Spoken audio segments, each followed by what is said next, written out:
The city's alive. Clock strikes 12. We're ready to dive down the street where the neon hums. Our little escape. The workday succumbs. Tables wait. The bar's got that swing. Glasses clink. Hear the ice cubes sing. Liquid lunch. Pour it smooth. Let it flow. Friends round the table where the good times grow. Raise a glass. Let the worry slip away. Liquid lunch. We're living for today. There's Troy laughing with his gin and a grin, telling stories about where he's been. Boomer's got whiskey, he's loosening his tie, chasing dreams under a midday sky. The bartender knows us, he's mixing with flair. Every sip's a moment we're happy to share. Liquid lunch, pour it smooth, let it flow. Friends round the table where the good times grow. Raise a glass, let the worry slip away. Liquid lunch, we're living for today. The clock don't matter, we're lost in the vibe. Jazz in the air, feel the soul come alive. From martinis to bourbon, we're riding the wave. Stealing this hour, it's the freedom we crave.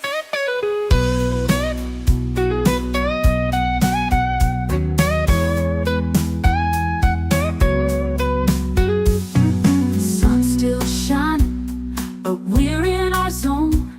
This bar's our shelter, our temporary home. One more round before the world calls us back. Savor the moment, keep the blues in the rack.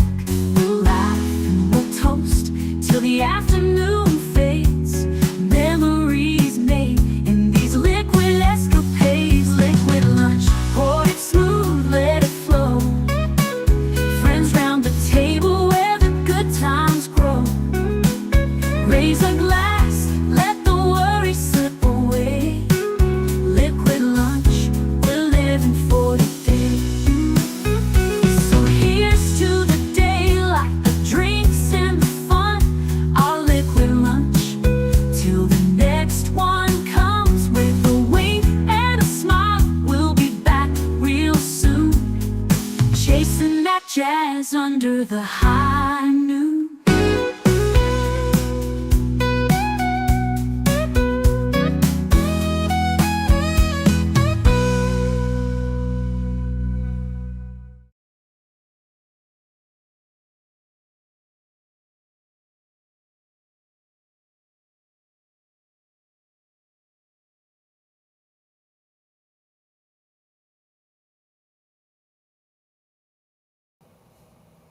Va salud.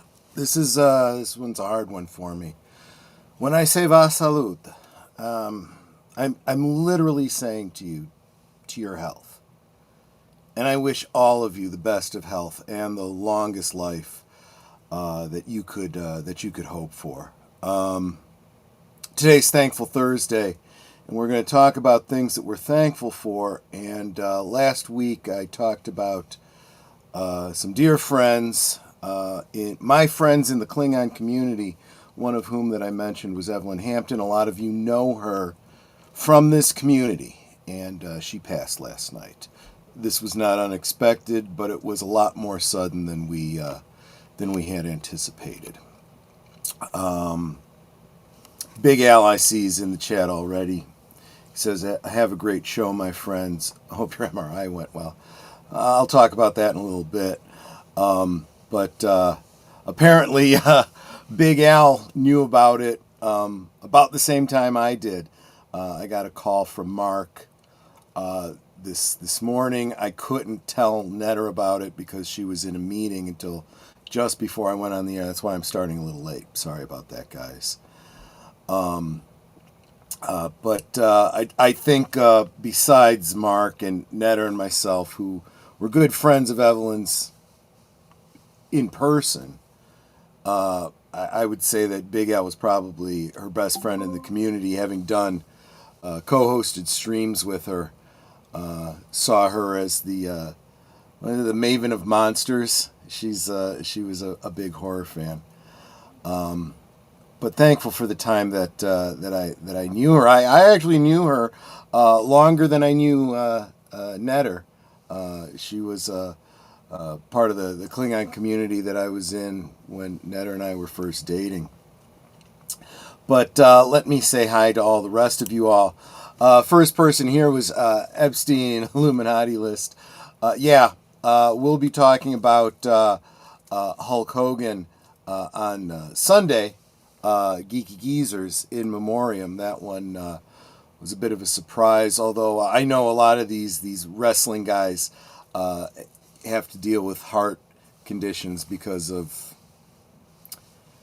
what they do and how they build themselves up and whatnot. And very sorry to hear that. But I wasn't a big wrestling fan, but I was definitely Hulk Hogan fan. Kathleen Whitley, so glad to see you. I'm sorry that you're coming in kind of a down note, but we'll pick up as we go. That's what getting together with friends is all about, you know. I love you too, Netter. Thank you so much for being here.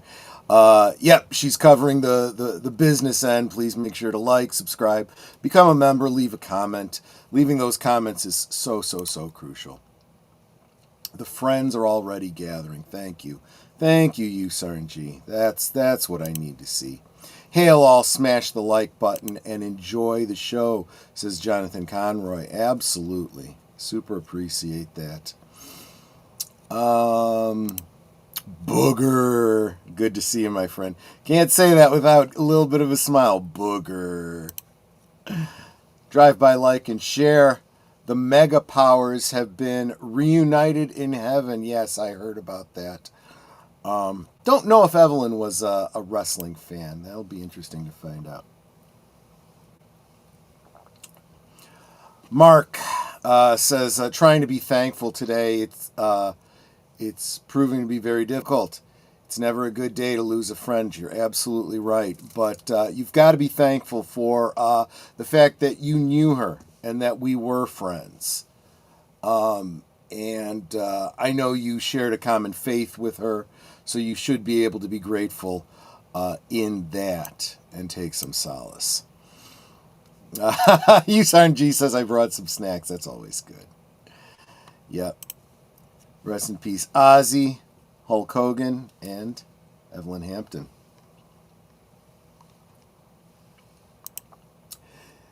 Yep, absolutely. Stovokor has a new warrior. Yep. Thought I'd be doing better with this, but I'm not. Howdy, folks. May not be able to stay long, but I wanted to say hi. Appreciate it. Sorry for all of our losses, to be honest with you. Hail, Connie. Good to see you. I'm so glad. Thank you very much, Epstein. Very much appreciate that.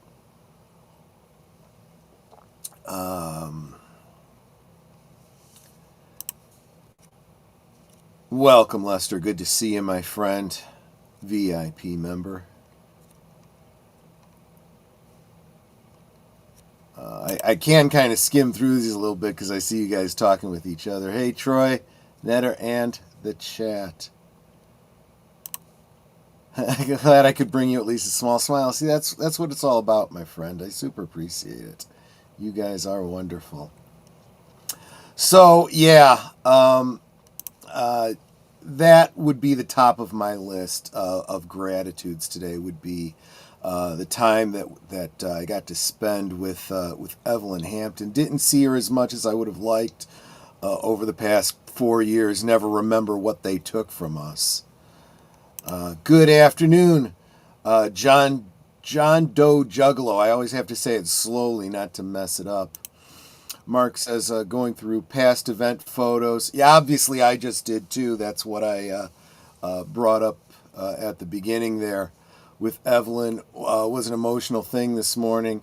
And then the duty of posting in various Klingon groups. Yeah, I know. Evelyn was taking over as the chief of staff of the local Klingon club when Netter and I first decided to join. And without getting too much into, club-related, politics and all that kind of stuff.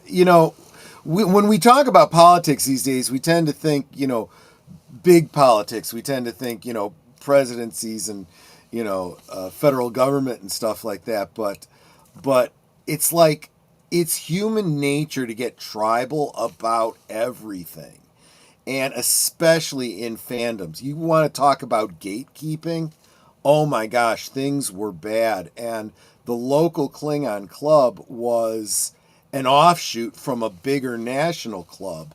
And there was a lot of, I guess you could call it like a Klingon civil war.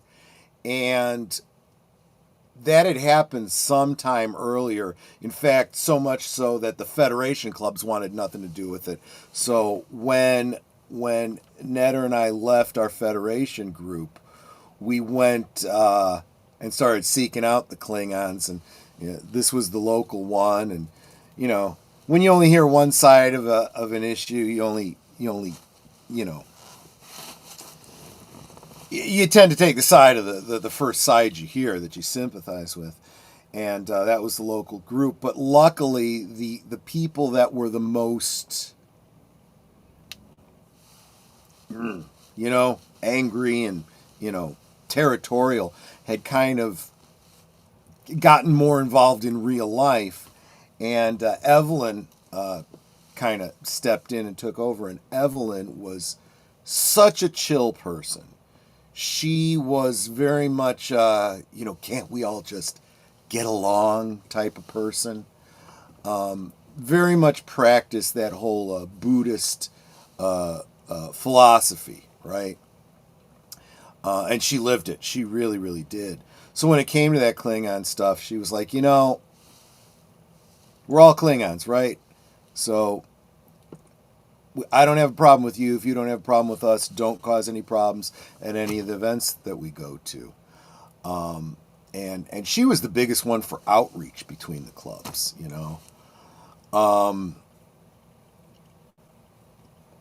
Yeah, you're right, ussarn. The Klingons do, and that was one of the things that both sides would like focus on. But Evelyn was like, yeah, but Hales was the type that unified the Klingons, right? We don't fight amongst ourselves. You look outward for your enemies, not within. The Klingon Civil War tore a huge swath in fandom. It took years to rebuild after the 90s split. And I think, honestly, with Evelyn's passing, the local club, I think, no longer has a reason to... and I think she was open to this as well. It's just her illness had prevented her from being very involved in any of that stuff anymore. But I do think there would have been a reunification in the coming year. But I think Mark and I are just going to have to accelerate that now. But I mean, from a fandom standpoint, what a great legacy Evelyn leaves, because she was working towards that, and it's going to come to fruition now, ultimately. And she had a wisdom that a group leader really, really should have, and that is something I'm very grateful for, but I'm very much going to miss. She also completely separate from that, And as I said, that's how we interacted with her mostly, was through all that the Klingon stuff. I suspect that is that I was in the thick of the Klingon Civil War right after it happened. My one trip to the Dover Peace Conference was covered with no politics signs. Then absolutely, you know exactly what I'm referring to here. Evelyn actually was a big part of the Dover Peace Conference back when it was a thing, and she actually had some great memories of those conventions. Not enough of those fan cons anymore. I wish those would make a comeback, because really the corporate cons are starting to die out. Suzanne, welcome. So glad that you're here with us today. May Evelyn's memory be eternal. I'm still working through the loss of one of my cousins due to a cancer having come back. Sorry to hear that. Stepdad, like me, took Taekwondo. It is good for a calm mind. Yep.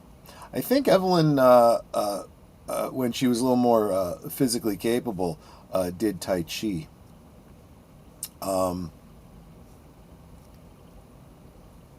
Yeah, it's a lot to lose in a short time. Yep.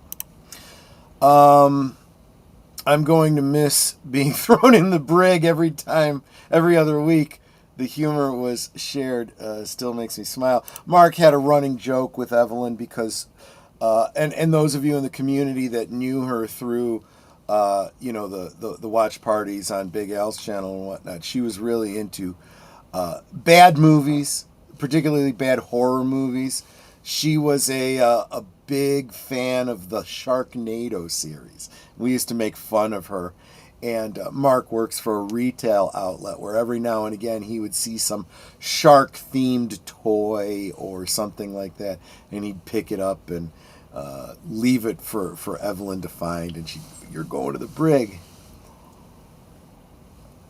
But the pictures that I shared at the beginning were not from Klingon events. They were from, yes, Reptilicus. That was the last watch party that she co-hosted with you. We found out. We had been doing all kinds of general cons, Netter and I,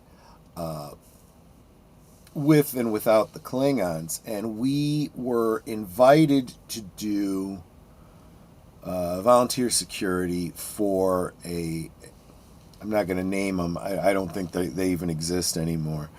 But they were doing a big general con with a lot of guests from... they had some guests from Firefly, and I don't remember what the other sci-fi series was. Some Ghostbusters related stuff, because Ernie Hudson was there. And was talking with the head of security, and the head of security said, you guys are really good. Would you be interested in, doing security for other cons? I said, well, yeah, if there's something you need us for, we'd be happy to help out. And he said, well, specifically this steampunk con, again, not going to mention it. I'm not necessarily advocating it anymore, but it was this big immersion con that they used to hold in Wisconsin. And, we'll have to get you all kitted up, and we'll get you in the Victorian outfits and uniforms and stuff. And I'm like, okay, and we'll teach you the ins and the outs of, Victorian society, and you'll have a character. And I'm like, well, wait a minute, this is getting a little intense. And so we get all involved in this, only to find out that Evelyn and a couple of Klingons on our ship went to this con every year. And they did the whole Victorian thing and the steampunk and whatnot. And I was like, well, no kidding. I had no idea. So I'm like, yeah, we'll be there. So there was a number of years where we would go up to Wisconsin, and I'd be like, okay, I got to get to work, and they do the guest thing and we do the staff thing, but it was a lot of fun, and that's where those pictures came from. Was from the steampunk con. I guess this subset of our Klingon ship created a Victorian airship, and I always wanted to get into one of the role-playing games so that we could get together and play those characters, and it never really came to fruition. Sometimes just getting people's schedules to work, just it doesn't always mesh. Steampunk always looked so fun, but I never got to be involved. The thing I told this head of security for the con, for them it was a natural outgrowth of the fact that they were regulars in the local what do they call it, Renaissance Fair. They were on the Queen's Guard. He was the head of the Queen's Guard, so a lot of the people that went to the Renaissance Fair were also involved in the steampunk thing, and it was like you have your summer months where you're doing the Renaissance Fair, but then the rest of the year could theoretically be various steampunk cons. So a lot of the people that worked at the Renaissance Fair were also on staff for the steampunk con, and so they were used to doing Queen's duty all the time, and they had to teach us what was involved in doing Queen's duty for Queen Victoria.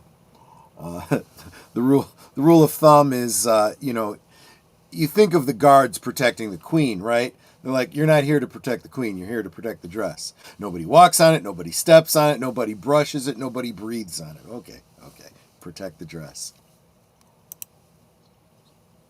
One of the most memorable moments was at the Klingon Christmas Carol.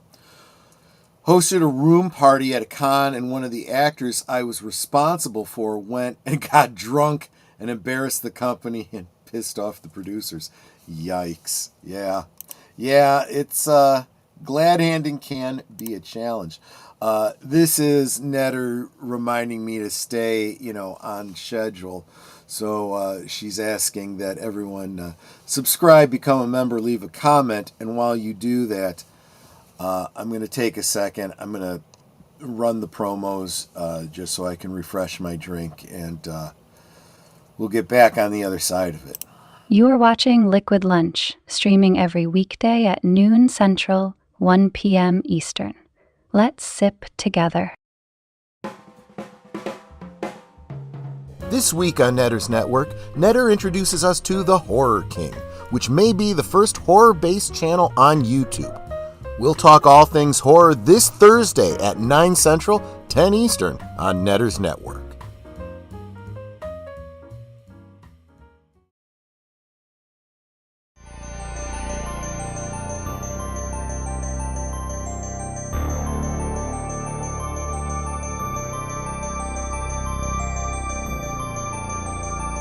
This week on Saturday Night at the Movies, David is 8 years late for dinner, and the U.S. government wants to know why. Come along on the greatest adventure of the summer. It's Flight of the Navigator. This week on Big Al Presents Films with Friends. Saturday at 9 Central, 10 Eastern. Every Sunday evening, Aged Boomer and Papa Pacelli bring you the rundown of the week's geek news, or at least what they think is interesting. You may have heard about it somewhere else, but Boomer and Pacelli put a spin on it you likely won't hear anywhere else. It's Geeky Geezers, every Sunday evening at 8 Central, 9 Eastern.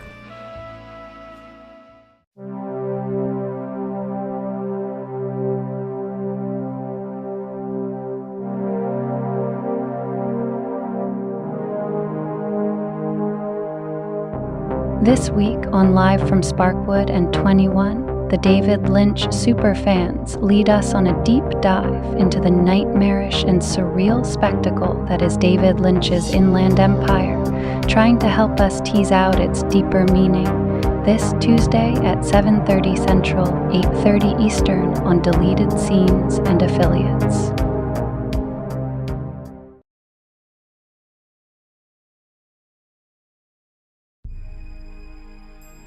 Has Avon gone mad?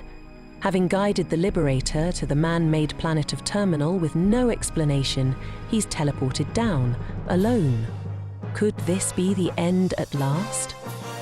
It certainly looks that way, as Servalan closes in and the Liberator begins to disintegrate. It's Terminal, this Tuesday on Last Call presents Blake 7 at 10 p.m. Central, 11 Eastern. We now return to our liquid lunch. Mark says Evelyn and I were going to an elevator as I was to escort her to her ride home. She suddenly smirked, knowing I had to go back with the actors, and said quietly, "There's going to be a beheading, huh?" Yeah. I'll tell you, some of those actors, especially if they're fairly new to fandom, they don't realize what they're getting into. One of our first, when Netter and I were first dating, we were at a Trek con, and this happened with two different stars. John Delancey, who played Q, and Andreas Katsoulis, who played Ambassador Tomalak. He also played G'Kar in Babylon 5. For both of them, it had been their first convention. So they just kind of figured they could just kind of walk around and do whatever they wanted, which in theory is true, but in practice, that would be like the president wanting to just walk around and go wherever he wanted to. In theory, you can. In practice, you need a guard around you. So these guys would just show up, and they were suddenly mobbed by fans wanting autographs and pictures and whatnot. And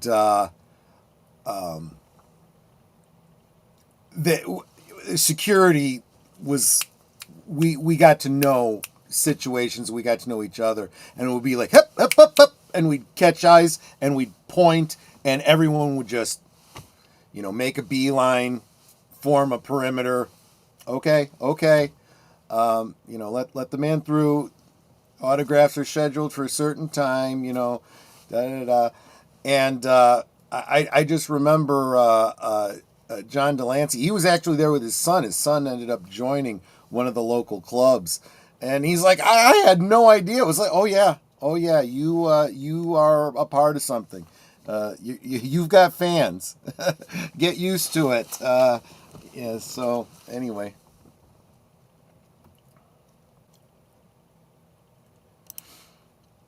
I have to back up the ship web page. We're letting the domain lapse. We're going to move it all over to the CAG site. But I have a whole page dedicated to the right of remembrance. Hey, Leia plus size. Wanted to stop by and say I enjoyed you on Doomcock. I actually had forgotten to mention that. I was so focused on grief, I suppose, and whatnot. But yes, I was on Doomcock. That would be another thing that I would have brought up today to talk about being thankful for. It was great to see you back again. Have a great afternoon. Yeah. So that was the third time I was on Doomcock. I said, third time must be a charm. And what I was surprised was that obviously he calls me in whenever, there's an opening on the panel, basically to fill in. Had no idea I was going to be filling in for Gary.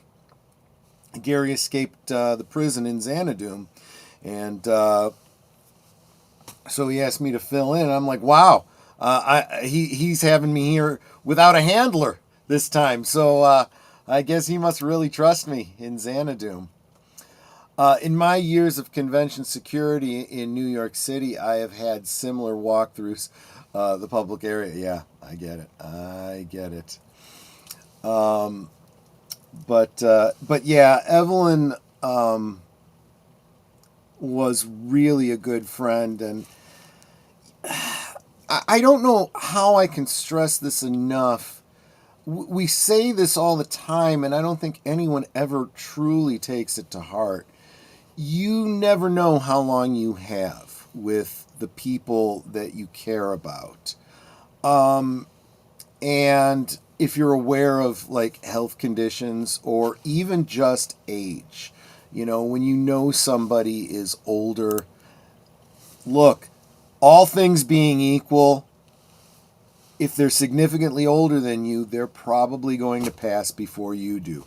Again, assuming all things are equal, if nothing else, age is the great equalizer. So, and I'm not saying these things to be a downer or to be sad. I'm saying them to encourage you to make the most of life going forward and the opportunities.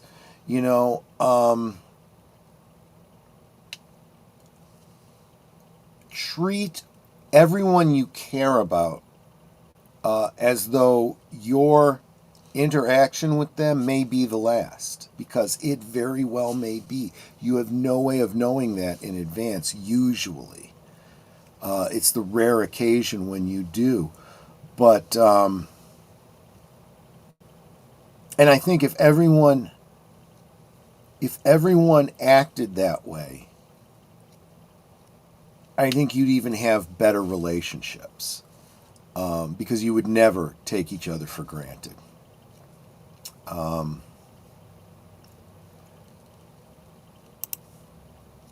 Yeah. For all of you really know, the next time anyone could be the last time. That's exactly right. Make it count. That's absolutely true. Life is very unpredictable. Even young guys are getting heart attacks out of nowhere. And healthy gym dudes, yeah, dying suddenly has become a hashtag. Whatever you may believe the reason is, it's worth taking note of. Yes, Hulk Hogan also did pass away. That's right.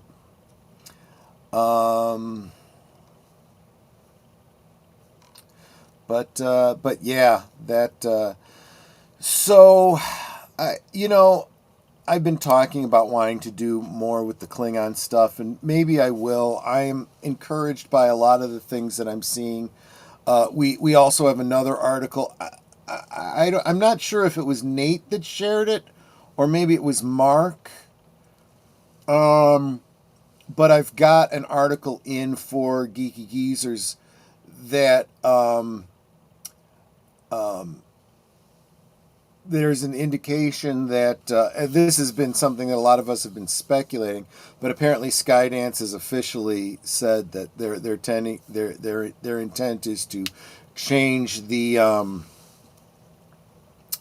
how can I say this in a politically correct way? They're going to change the demeanor of Paramount. They are going to get it away from a specific ideology and generalize their audience, which is just good news for Star Trek. And it's what a lot of Star Trek fans have been speculating. To think Ozzy outlived him by 5 years. You would think the athlete would live longer, but reference back to life is unpredictable. Yeah, that's exactly right. Rule number 1, anything that doesn't get better or go away in a few days means a trip to the doctor. That's actually some wise information. In fact, that brings me back to what Al said at the beginning of the show, saying he hopes my MRI went well. I've had MRIs before, but this one, they actually wanted 2 different angles on my foot. So I was literally in that machine for an hour. And that's an hour where my injured foot cannot be moved. So I was incredibly uncomfortable. Not in significantly more pain than usual, but, you know, you're just sitting there like, I can't move, I can't move, I can't move. It was, you know, it was rough. Haven't gotten the results back yet, but I'm not sure, you know, what results I would get. I think I actually have to hear from the doctor, who needs to look at the MRIs and give her interpretation of them. On the plus side of that, though, I did note to Netter today when I got out of bed, you know, I kind of like felt my foot, and you know, it used to hurt when I would just touch the arch of my foot, you know, and now I was able to kind of like rub, and I wasn't feeling any pain. Still wearing the club shoe, though, because I'm not taking any chances. But yeah, going back to what Mark's saying right here, I had gone for over a week walking around on it before I told the doctor I need to get in and get an x-ray or something, because something's wrong. And she forwarded me to a specialist, which took another 2 weeks to get in to see. So that was 3 weeks on a broken foot, only for the doctor to say, oh yeah, you got a broken foot, and we think you got some torn ligaments. So, you know, there may not be much we can do at this point, but I'm like, oh great, you know. So she was basically kind of saying, yeah, get in sooner than later, you know, when you think there might be a problem. But yeah, every day is precious. My wife and I returned to Klingon costuming for a con a little over a year ago. I forgot how hard it was, about but also how fun it is. Yeah, Mark and I were just talking yesterday about, you know,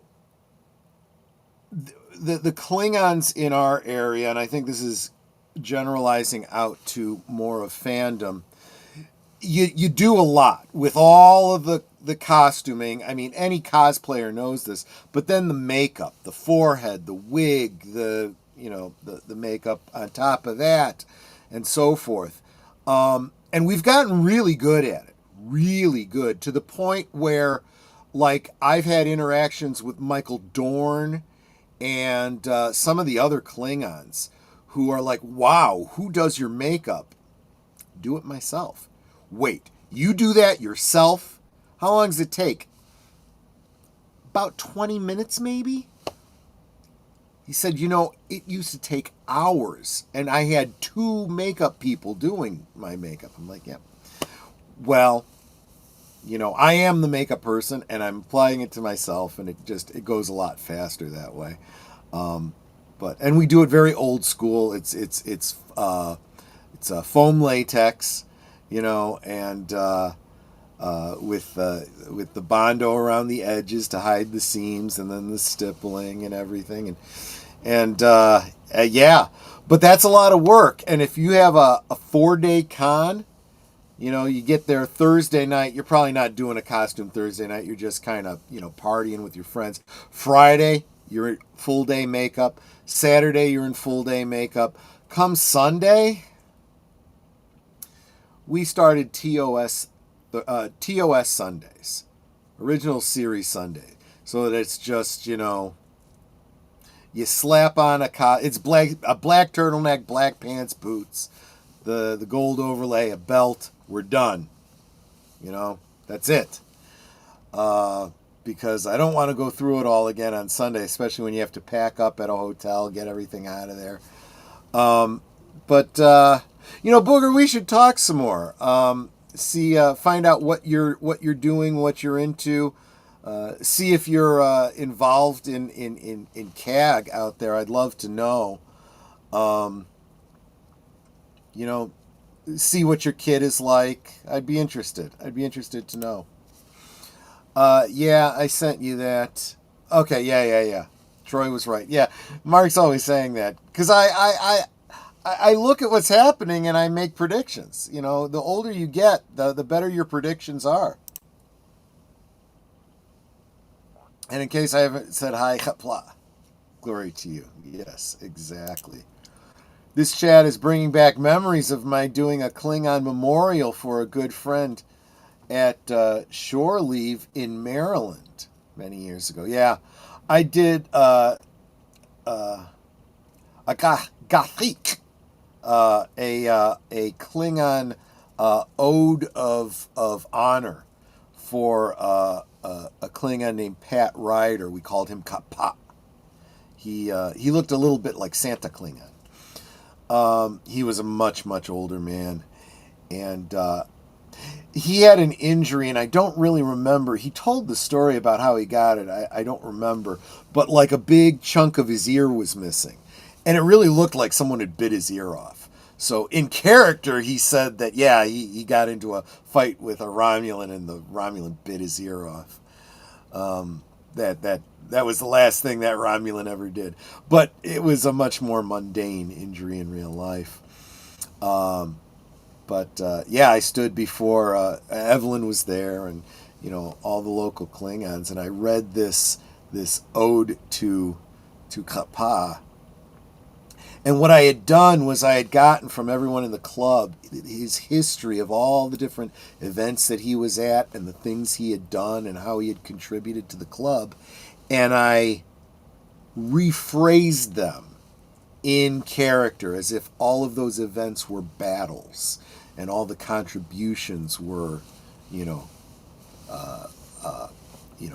parts of the war effort. My rigid headpiece is over 20 years old and still going strong. You're probably using a solid latex head, which is a lot harder to work with and a lot less comfortable, but significantly more durable and cost effective.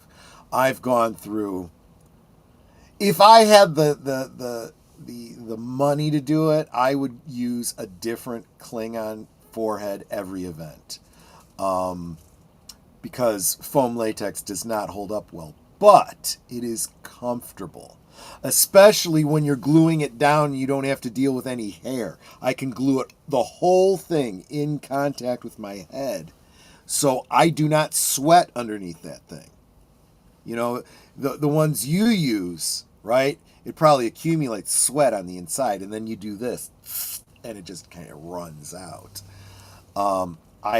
I used to have that problem when I used a rigid forehead. Not once you start using foam latex. Toast to the ones who were there. Toast to the ones that we lost on the way, because the drinks bring them back. All the memories of everything we've been through. Well, salute. Thank you for that. So my costume is a mix of TOS and TNG elements. Mark and I have become Klingon costume whores. We have different costumes for different events. I have the full the uniform from I've actually got two styles of the uniform. I've got the motion picture, the one that's got the front flat chest piece that they used for enlisted officers. It's the style of uniform that Martok wore, and I've got the one with the suspended rope. That's the style that Gowron wore, which they said it's the difference between enlisted and officer. And I don't know. So I've got two different styles of the movie era uniforms and next gen era. But then over time we've been doing different. I've also got a full TOS uniform. I've also got uniforms that would be more like civilian wear, just not so much armor, but more like furs and whatnot. And if you've ever seen the episode Rightful Heir that introduces the clone of Kailash, Worf goes to the monastery of Boreth, and I have the bluish-green robes that they wore in that episode because I function as the local Klingon cleric in the area. teaching culture and philosophy and stuff. Those are Klingons. Worf, we do not discuss it with outsiders. Yeah. This is something that I've mentioned at various conventions when I would get, questions about, something that Worf said or whatever. Keep in mind, Worf is talking book learning. I'm talking about Klingon from the perspective of someone who grew up in the Empire, And same thing whenever someone says something about some inconsistency because Klingons don't have tear ducts. Klingons don't have tear ducts. Who told you that? Well, Spock said it. Oh, the Vulcan said that. The Vulcan is the one you believe that Klingons don't have tear ducts. Because Klingon legend says that when Kalas's brother died, his tears filled the oceans. Klingons have tear ducts. I think Spock was either making a joke or he was misinformed. Brings back memory of when I was doing Troy's makeup in the beginning at DuckCon and Netter was looking for Troy. I was gluing Troy's ridges on. Yeah, we're in here. I'm giving Troy head. Oh, God. Yeah, I remember that one. I've never been a member of CAG. They never got a foothold in my area. Whereabouts in New York are you? Without being too specific and doxing yourself. So, Troy, what did Overlord DVD tell you behind the scenes? Not a lot. He was pretty busy. I didn't get a chance to talk to him much before we went on. And then afterwards, we all kind of got off right away because he needed to talk with Mikey about something. But yeah, it was a lot of fun. It's kind of nice to be in the inner circle, and talk behind the scenes and whatnot. Shore Leave was one of my cons, and Farpoint. Yeah. My club was patterned after a Klingon religious order, so for a while, all we did was Klingon ceremonies. Our wedding is older than the one on Deep Space Nine. That's very interesting. We'll have to compare notes, my friend, because like I said, I've been putting together all that religious stuff and Klingon history and culture and legend and whatnot. You might be interested in some of that. I'd be interested to go to a con, but I hate crowds. I'll tell you, I hate crowds too, and it took me quite a while going to cons to get used to it. It helps to be in security when you can say, make a line, everyone! Out of the way! Clear a path. Wow, solid latex with a resin skull inside. That'll hold up pretty well.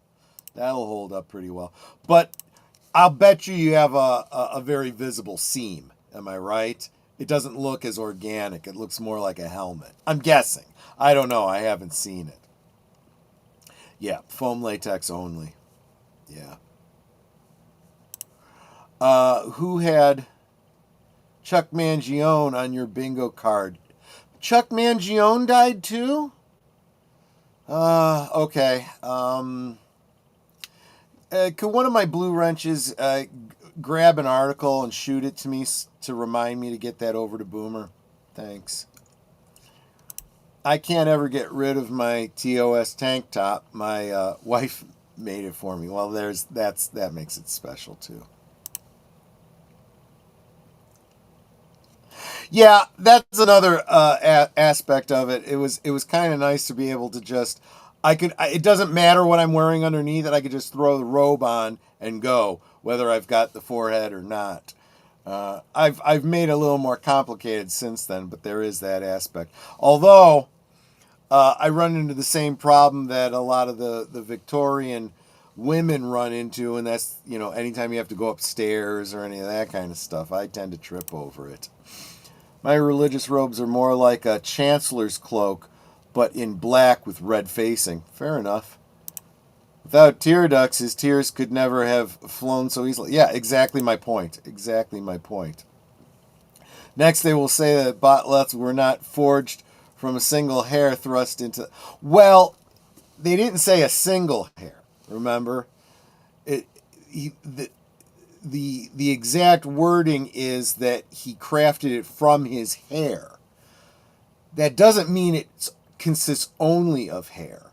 And I've been doing some research with people that, like Geeky Forge, that actually made a lot of my metal Klingon weapons, pointing out that one of the processes in forging, if you're assuming you start with steel, right, and you're folding it and you're tempering it and so forth, is to add carbon to the mix. Carbide steel, right? That strengthens it. Well, it's entirely possible that if Kailash learned how to or developed the art of making carbide steel, one source of carbon would be your hair. So if he cut off his hair and used it for the carbon to carbonize the steel, that could very well be how he made his first botleth. These are the kinds of things that I bring up in when I used to do conventions and used to give talks on this kind of stuff.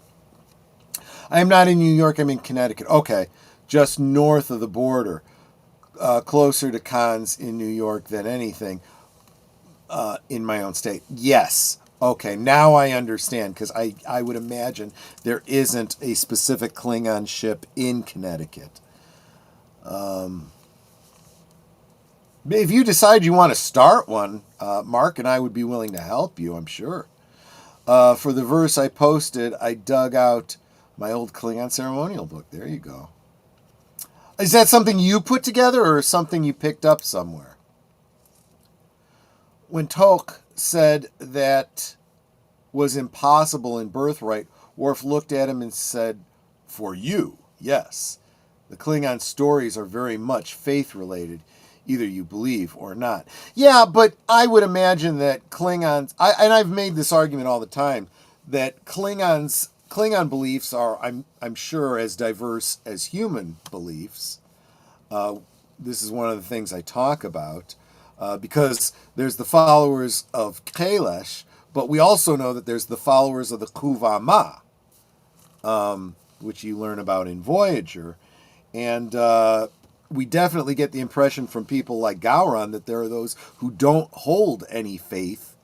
They're more secular or atheist. Atheist is a bad term because we're not talking about a religion that involves gods.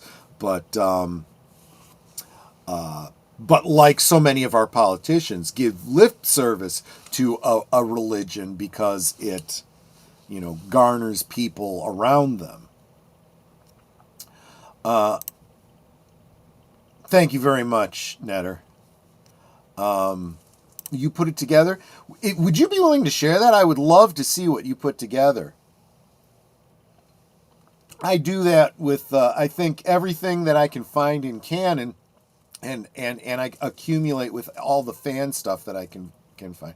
I put the book together from multiple sources. If you cite those sources, that's really helpful. But even if you haven't, if you'd be willing to share with me, I'd love to check that out. Man, I really appreciate that, and I appreciate all of you guys hanging out with me. I would ask you to hit that like button. It would really mean a lot to me, and thank you for hanging out with me. This may have seemed like a bit of a downer, but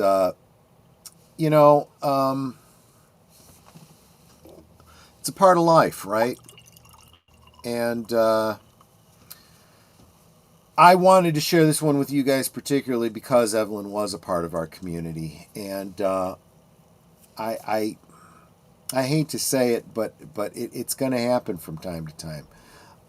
and all we could do is console one another, which leads to Gowron asking Picard when the Kahless clone was on the Enterprise, have you ever fought an idea?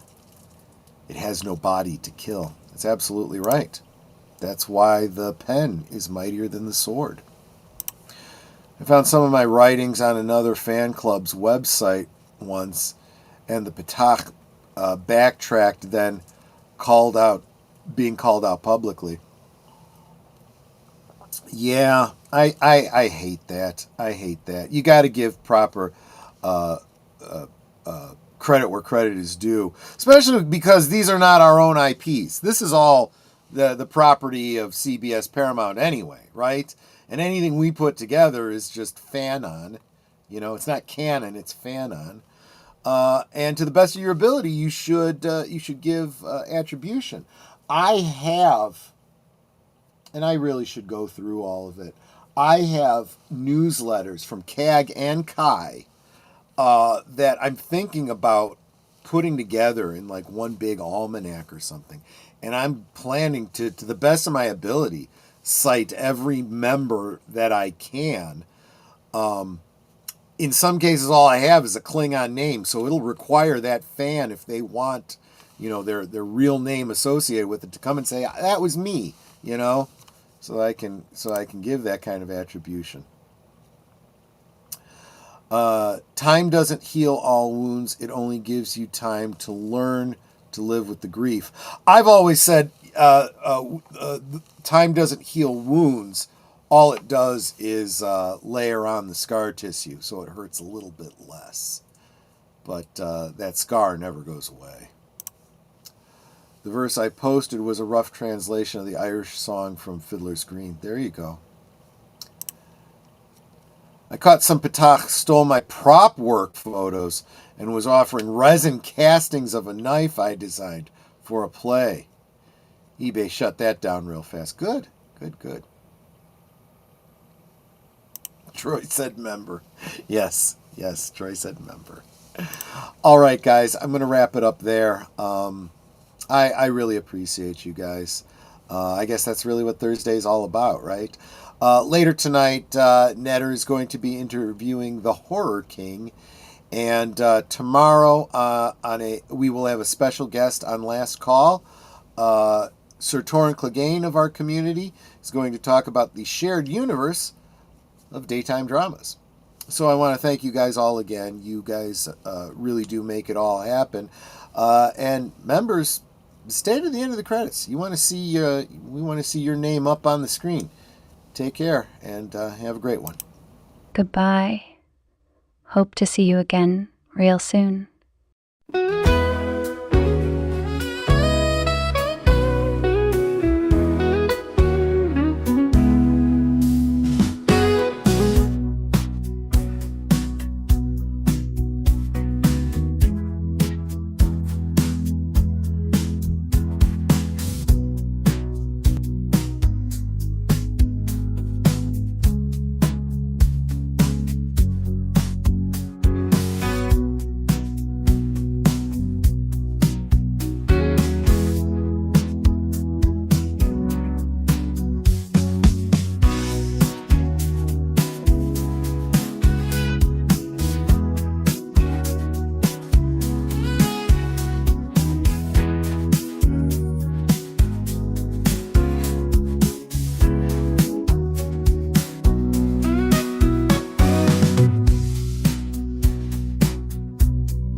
So here's to the daylight, the drinks and the fun, our liquid lunch till the next one comes. With a wink and a smile, we'll be back real soon, chasing that jazz under the high noon.